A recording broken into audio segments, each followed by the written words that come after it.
Hey, how's it going? Thanks for watching this video. Let's talk about Proverbs 27:17. This has got to be one of the most iconic and popular proverbs. Insert a bunch of Iron Mike jokes. Iron Mike Tyson. All right, let's do it. Let's study this together.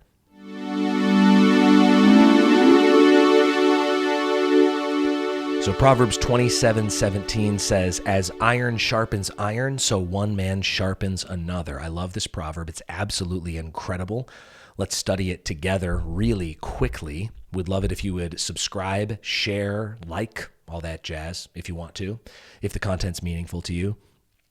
My favorite thing about this psalm is that in Hebrew, it is a parallelism and it contains only 6 words. This is really unique. A parallelism in Hebrew is the idea of an idea rhyme. So in English, we have, I went to the bay, I just may. In Hebrew, the ideas rhyme. And this is what would be called a parallelism. I'll put up all the different types of parallelisms on the screen right now so that you can see them. Additionally to that, not only is this a synonymous parallelism, but this only has 6 words in Hebrew. There's no as or so in Hebrew and no one. In Hebrew, it's only 6 words. Iron sharpens iron, man sharpens another. It doesn't use the same word for man twice. It uses a different word, another, like an additional man, but it just says the same word for iron twice. It's really kind of intriguingly simplistic. Very kind of like stoic when you think about it. 6 words. Iron sharpens iron, man sharpens another. To be sharp. To sharpen another person spiritually. Bruce Waltke said, "This emblematic proverb likens the sharpening of an iron sword or tool by a whetting iron to the sharpening of a man's wit through an authentic friend." It seems like the proverb writer was writing about the smelt and terrestrial ore that was common in the ancient Near East as early as 1400 BC. The intriguing thing is, when I started reading about it, iron can sharpen iron, and perhaps that was the best way they had at that time. I really don't know. I'm not a historian. But intriguingly, there are better ways to sharpen iron or steel, and that is by sharpening it against something that is stronger than itself, which really got me thinking. You know, some people would read that and be like, "See, the Bible's not true. Iron doesn't sharpen iron," even though it does. In reality, it's much more interesting than that, because the truth of Scripture is that men are sharpened by God. God is the rock. God is the great rock of our salvation. There is no God. There is no rock. There is no rock, rather, like our God. It's so beautiful. And when the proverb says that iron sharpens iron, it's not saying it's the best possible way of sharpening, but it is saying that this is what good male masculine friendship does for another person. We are sharpened by the rock, Christ, the cornerstone of our salvation. And with that sharpness and hopefully our steadiness and strength as men, hopefully we can pass that on to a friend by sharpening them. I loved this additional Waltke quote. He said, "The analogy infers that the friend persists and doesn't shy away from critical, constructive criticism. The persistent friend, whose wounds are faithful, like in verse 6, is the opposite of the fawning neighbor, verse 14, and the cantankerous wife, verse 15, and performs an indispensable task.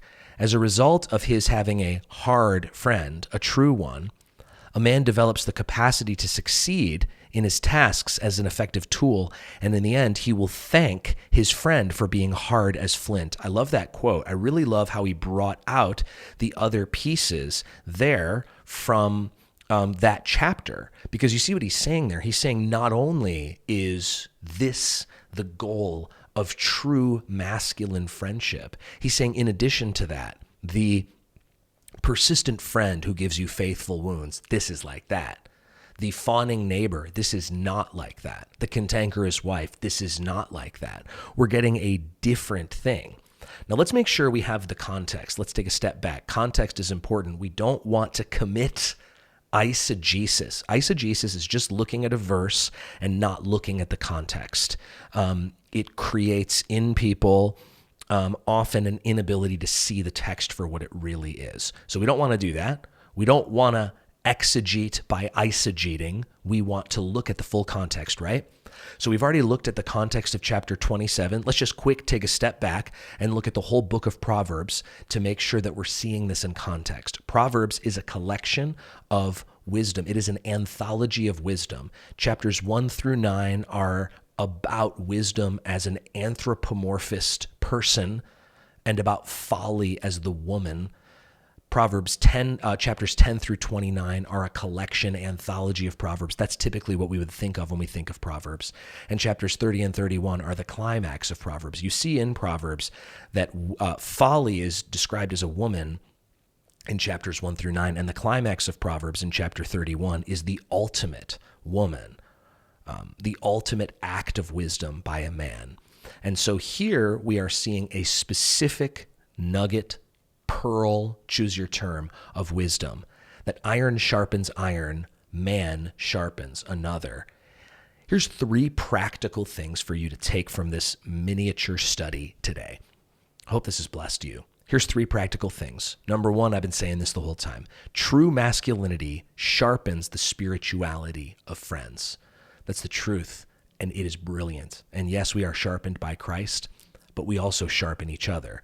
And then number 2 and 3, I think, are the obvious next step questions from reading about meditating on a text like this. I would imagine you would come up with something similar, man of God, if you were thinking about what to do with this text. Number 2, do I make the men in my friend group sharper or more dull?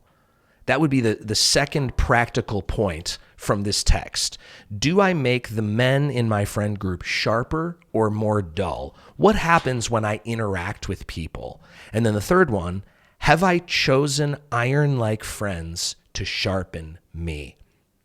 So am I doing this, and are the people around me doing this? And I think these are great things to examine. I applaud you, man of God, for examining yourself in this way. We will become like the people around us most often, and we should surround ourselves with people we want to become, and hopefully people want us around them because they want to become like us. This is the beauty of true spirituality. I hope this has blessed you today. If it has, I would love to invite you to grab 2 free ebooks below. You can exchange your email address for them, and it will send me an email automatically because I still do not know how to turn that feature off. If this channel has blessed you, I would love it if you would like, subscribe, comment, share, all that jazz. That would be amazing. And I just love this verse, and I'll see you here next time.